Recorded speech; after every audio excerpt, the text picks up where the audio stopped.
Listen! Welcome everyone, this is Andre's Restart, and this time we're going to be talking about the quality disparity between the Pokémon series and the Legend of Zelda series, and specifically I'm referring to Pokémon Scarlet and Violet versus the Legend of Zelda Tears of the Kingdom. Now today's video is going to be more of a simply edited video. I'm just going to be kind of talking here with some Pokémon and Zelda footage just kind of mixed in randomly. So just sit back and relax and let me know what you guys think in the comments below. But before we go further, let me point out that we are aiming to hit 50,000 subscribers by the end of the year. So if you do enjoy my content, please subscribe and hit the notification bell. It's not going to be an easy goal to achieve, but with your help, it might be possible. So we're talking about this quality disparity today because of recent events regarding Pokémon Scarlet and Violet. Pokémon Home was announced and then recalled, and we've been waiting for that for months already. It's kind of ridiculous that it's been half a year and still Pokémon Home isn't made totally available yet. But then also, there's this Terror Raid event that they had to cancel because it was causing all sorts of glitches and game crashes. As I just said, the game has been out for 6 months. Nintendo had to apologize for the quality issue for Scarlet and Violet when it's released. Nintendo doesn't do that because typically Nintendo games are of quality. They are well tested before release. But Scarlet and Violet released to having incredible glitches and messes and performance issues left and right. It was all over the place. It was definitely noticeable. An enjoyable game. One of my favorite Pokemon games just from a content perspective, but yes, from a performance perspective, from a quality perspective, there's lots of issues. And having back-to-back events like this with the Pokémon Home announcement and then retraction of said announcement and now this cancelled raid event, it's, quite frankly, I would say unprofessional. And this is Pokemon. They are huge. Now, Pokemon is a part of Nintendo, but Nintendo is not responsible for developing the Pokemon games. And when you take into consideration that we just got news that Nintendo and the Zelda team delayed Tears of the Kingdom outside of 2022, even though the game was complete, just to make sure it was totally polished and ready to go, it's a very stark contrast with Pokemon. Scarlet and Violet was rushed out. That could have benefited by having 6 months to a year of extra polish. And what I find even more insane about this is that they actually released Legends Arceus not that long ago. It came out in January. That could have been the mainline Pokemon game for a little while. Brilliant Diamond Shining Pearl came out November 2021, and Arceus came out January 2022. They could have pushed it up a few months, they could have given it a more expansive DLC, they could have focused on something like that, and given Scarlet and Violet a little bit more time. They could have allowed Legends Arceus to be the premier Pokemon title for a set holiday season, but they didn't do so. When Legends Arceus came out, it was actually pacing quite well in terms of sales. Had Pokemon Company given it the ultimate focus, I think it could have done pretty darn well, especially with a dedicated holiday season. But they didn't do that. They stuck to their typical 3-year generational release schedule, and Scarlet and Violet was a complete mess. And it's still a mess 6 months afterwards, even though we've been told that they will work on the game and patch and fix it up. And there have been some patches and updates, but ultimately there are still issues. A lot of issues, obviously. So Game Freak and Pokemon Company had the Pokemon game for 2022 already. They could have focused on that, but instead they pushed out another, and it was a mess. Why? Why did this happen? Unfortunately, the way things are handled at Pokemon Company, there is the trading card game, there is the movies, the anime, the merchandising, all the stuff that you would think is meant to complement the mainline games, but in actuality, the mainline games are forced into this pocket where they have to come out consistently so that way everything else can come out and be marketed and bring in a lot more revenue for Pokemon Company. They make so much money, the toys and merchandising and the show and the cards, it's ridiculous. The games are really just a small piece to the puzzle, but arguably the most important piece to the puzzle because it is the source material. But now let's talk about Legend of Zelda. Yes, there is merchandising for Legend of Zelda, but it's nothing as substantial as Pokemon. It's so different. It's not like we have a Zelda anime or movie. And even if there was, the way it would be done wouldn't be something that would hold the Zelda franchise to some sort of development schedule. For example, the Mario movie has recently come out, and it's performing extraordinarily well. The Mario game that we've all been expecting to be announced fairly soon, nothing. Whenever Nintendo wants this Mario game to come out, it will come out. Yes, would it benefit by sales of the movie? Totally. But there's no sort of content in the movie that lines up with the games. They aren't tied to each other directly.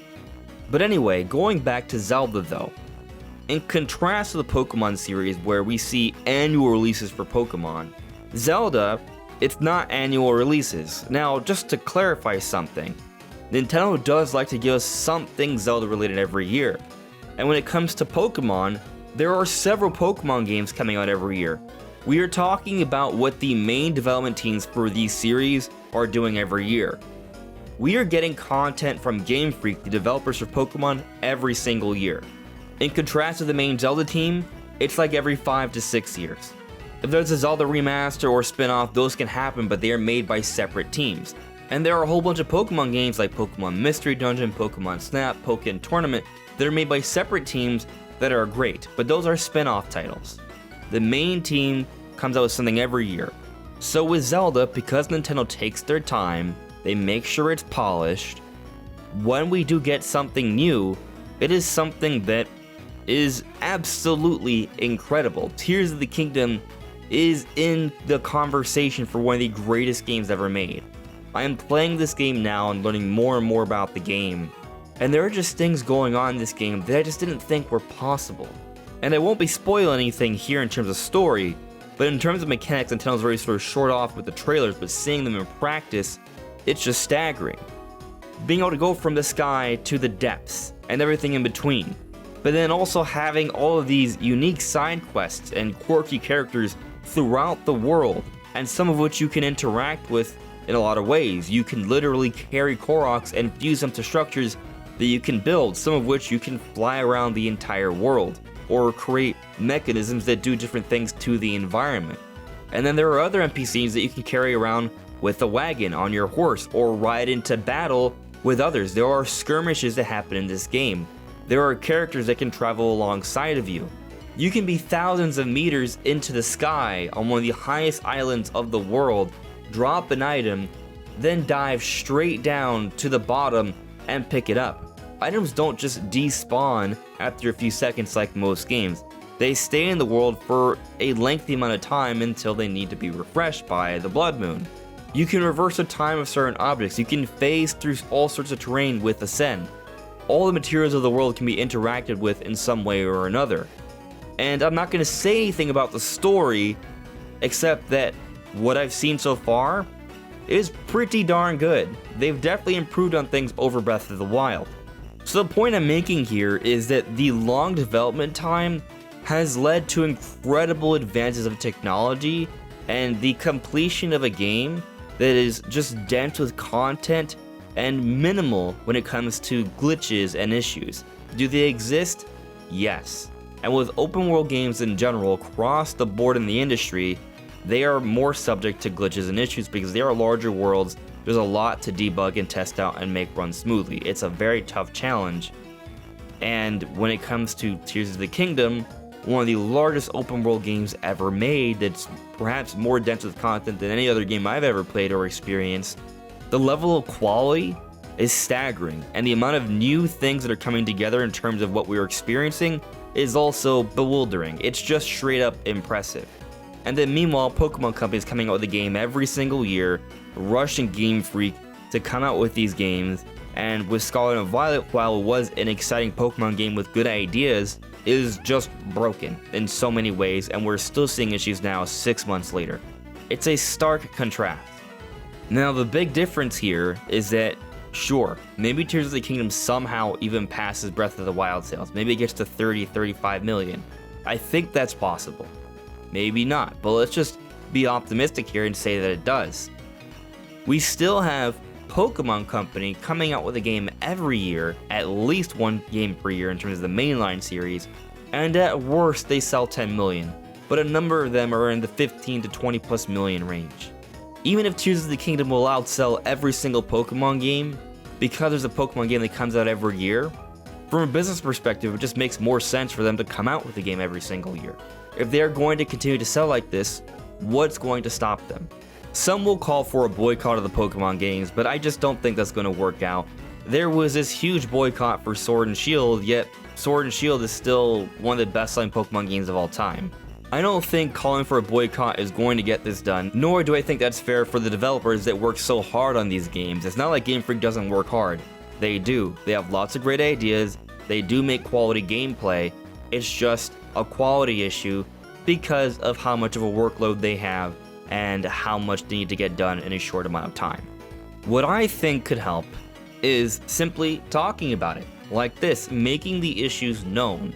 Not necessarily attacking the series and saying things that are unfair, because again, Scarlet and Violet has a lot of great ideas. I want them to continue in this direction in terms of gameplay, but just with more polish. And when we see these big news events, like with the Pokemon Home issue or the canceling of the Terra Raid event, and then talking about these events, getting this news to circulate, making people aware of the circumstance, and then also having big events like Tears of the Kingdom, and Nintendo talks about how much time they spent to make sure this game was of quality, and they tried to do their very best to give it as much polish as possible. These things are all talking points that make Pokemon Company look bad. When Nintendo has to come out and publicly apologize for the mainline Pokemon series, that says something. And I think the fact that the DLC is slated for later into the year, they didn't do a thing where they had to rush out DLC Wave 1 for the summer, they're waiting until the holiday, and they're not going to push out Wave 2 until later into next year.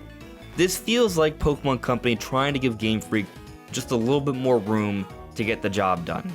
And this is just DLC. It's not as much of an effort as a full-on new game.